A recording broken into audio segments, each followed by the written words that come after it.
سلام دوستانو، خدای دوکي چې روغ جوړ او خوشاله اوسئ. امید لرم چې د صحت جامې به مو په تن وي. دوستانو، نن زموږ ویډیو د نیلم ګل په باره کې ده چې تاسو یې هم ډېر ښه پیژنئ. نیلم ګل که تاسو نه پیژنئ نو دوستانو دا د نادیا ګل خور ده. نادیا ګل او نیلم ګل دواړه خویندې دي او دوی په دواړه وروڼو باندې واده شوي دي چې د یو نوم منصف دی او د بل نوم مراد دی.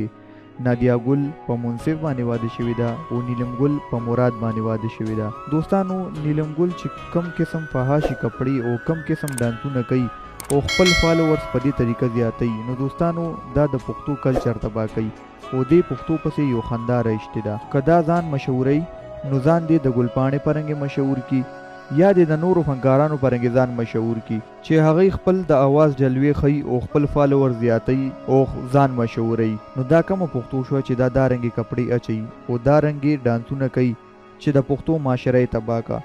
دوستانو، نیلم ګل په خپل پیج باندې دارنګي ویډیوګانې اپلوډ کوي چې په هغې کې دی ویلي چې زه خاوند ډېره زیاته اووالم او مالې طلاق راکو. دوستانو، دی یو کال کې خپل خاوند نه 3 طلاقه ویشتل او دوباره یې هغې سره نکاح وکړه. نو دا په کوم اسلام کې راغلي چې دا دارنګې کوي او خپل خاوند نه طلاق والی او په دې باندې ځان مشهوري چې دا خپل ویډیو په فیسبوک او په نور خپل پیجونو باندې اپلوډ کی او په هغې کې وایي چې زه خاوند ډېره اووالم او زه لیور ډېره اووالم. نو دا د کوم دی انصاف دی؟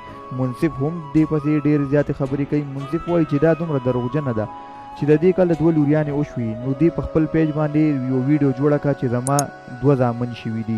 نو د دې نه تاسو اندازه لګولی شئ چې دا څومره دروغجنه ده. منصف وایي چې دا ښځه نه ده، دا اجړا دی چې دا دارنګې کارونه کوي. منصف چې د نادیا ګل خاوند هغه یو خپله ویډیو جوړه کړې ده، په هغې کې ویلي دي چې نیلم ګل د خپل خاوند نه یعنی مراد چې د منصف ورور دی د هغه نه بیلې بیلې شپې کوي، یعنی شپږ 7 ورځې مراد د نیلم ګل نه بیلې شپې تېروي او نیلم ګل هم په خپل کور کې یوازې. نو دوستانو، چې یو خپل لیور یو جینۍ پسې داسې خبرې کوي نو دې نه تاسو اندازو لګوئ چې هغه به څنګه جینۍ وي او هغه څنګه د پښتو کلچر تباه کوي. دوستانو، د نیلم ګل په باره کې دا افواه هم خوره شوې ده چې دا خاوند ځکه وواله چې خپل خاوند دې ته ویلې چې ته یو بل سړي سره شپه تېره کړه، خو هغې سړي د نیلم ګل نه دارنګې ډیمانډونه وکړل چې نیلم ګل هغه ونه منله. نو خاوند دا ډېره زیاته وواله او د هغې نه پسې وله طلاق هم ورکو.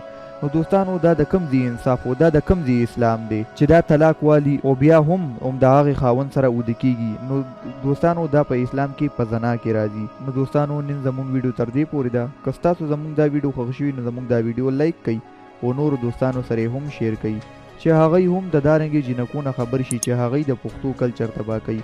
او که زموږ په دې ویډیو باندې د چا زړه ازار شوي نو موږ هغوی نه بخښنه غواړو. راتلونکي ویډیو پورې د الله په امان. افواه هم خوره شوي.